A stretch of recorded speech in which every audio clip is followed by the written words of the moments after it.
Good evening and welcome to Read Aloud 3, where it is you, me, and the Trinity.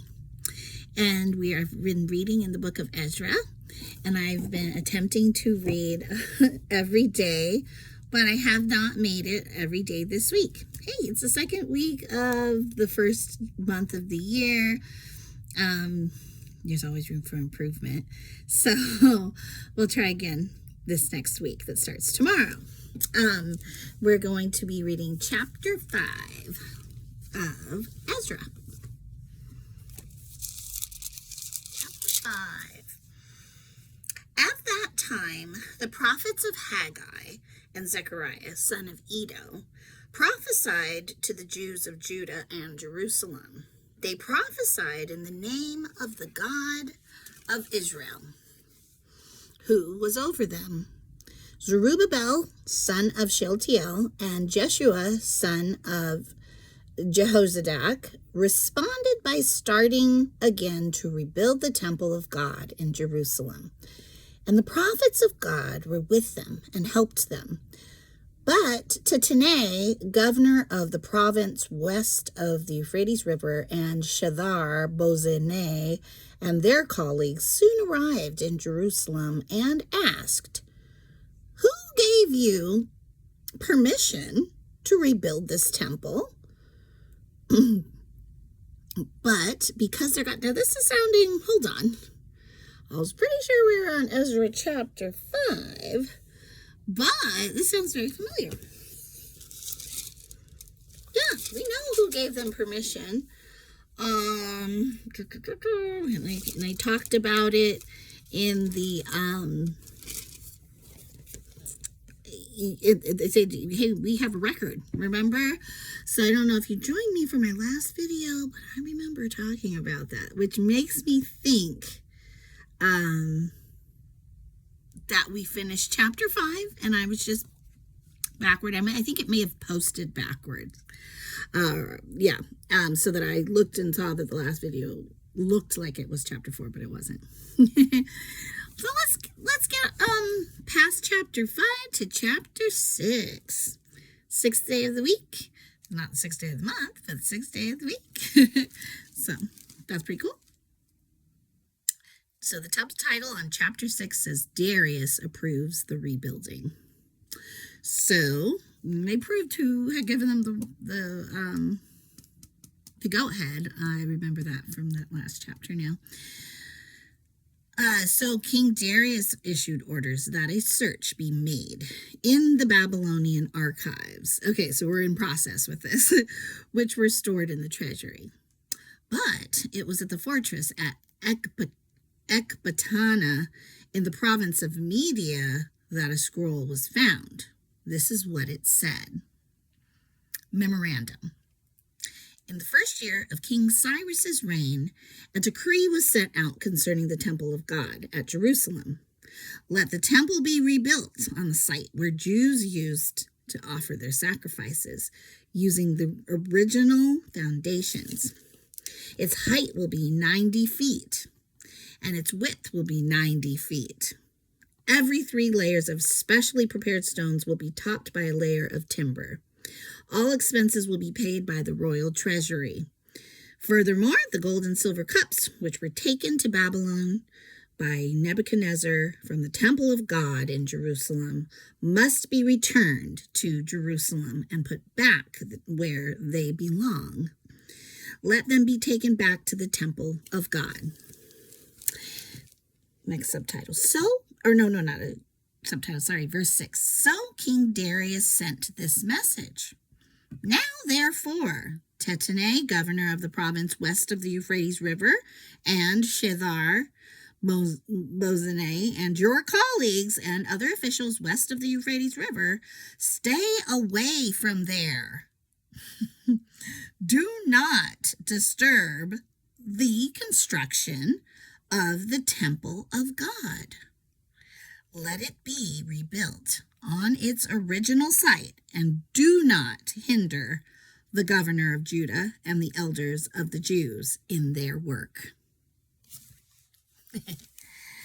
Praise God. Moreover, I hereby decree that you are to help these elders of the Jews as they rebuild this temple of God. You must pay the full construction costs without delay from my taxes collected in the province west of the Euphrates River, so that the work will not be interrupted. Give the priests in Jerusalem whatever is needed in the way of young bulls, rams, and male lambs for the burnt offerings presented to the God of heaven. Wow. 100% backing them. And more, it feels. And without fail, provide them with as much wheat, salt, wine, and olive oil as they need each day. To basically take care of them as well as they're doing what they're doing. Then they will be able to offer acceptable sacrifices to the God of heaven and pray for the welfare of the king and his sons. Those who violate this decree in any way will have a beam pulled from their house. Their foundations will be shaken. Wow. Then they will be tied to it and flogged, and their house will be reduced to a pile of rubble.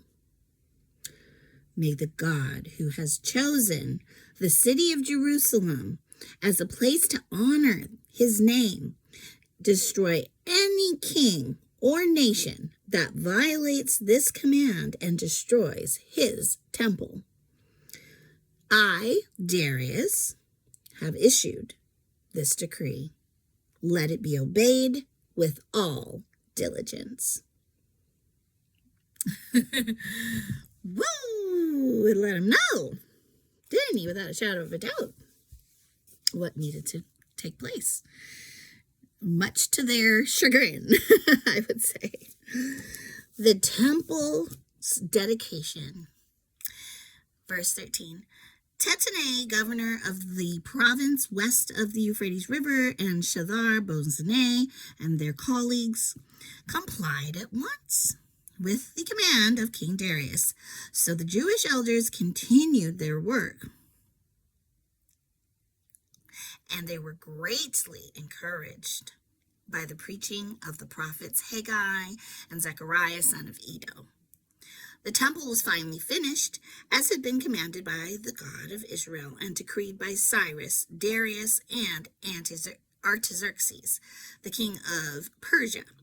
The temple was completed on March 12th, during the 6th year of King Darius's reign.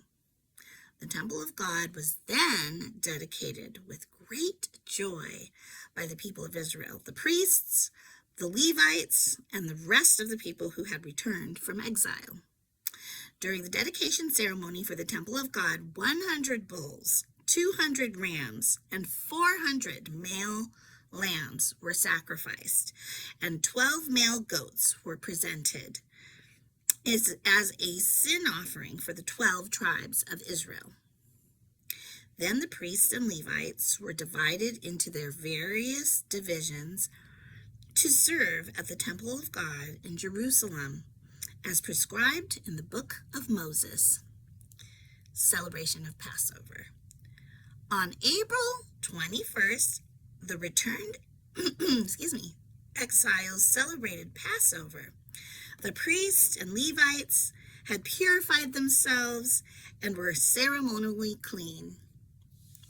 So they slaughtered the Passover lamb for all the returned exiles, for their fellow priests, and for themselves. The Passover meal was eaten by the people of Israel who had returned from exile, and by the others in the land who had turned from their immoral customs to worship the Lord, the God of Israel. Big celebration.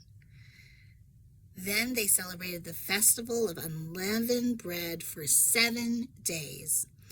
There was great joy throughout the land because the Lord had caused the king of Assyria to be favorable to them. Absolutely. so that he helps them to rebuild the temple of God, the God of Israel. And that was chapter 6 of Ezra. I'm looking forward to reading chapter 7 tomorrow to start out our new week. And I'm looking forward to reading every day. I'm going to have a busy week, but that is my goal, and I'm dedicating myself to doing that. So I will look forward to tomorrow, Ezra chapter 7.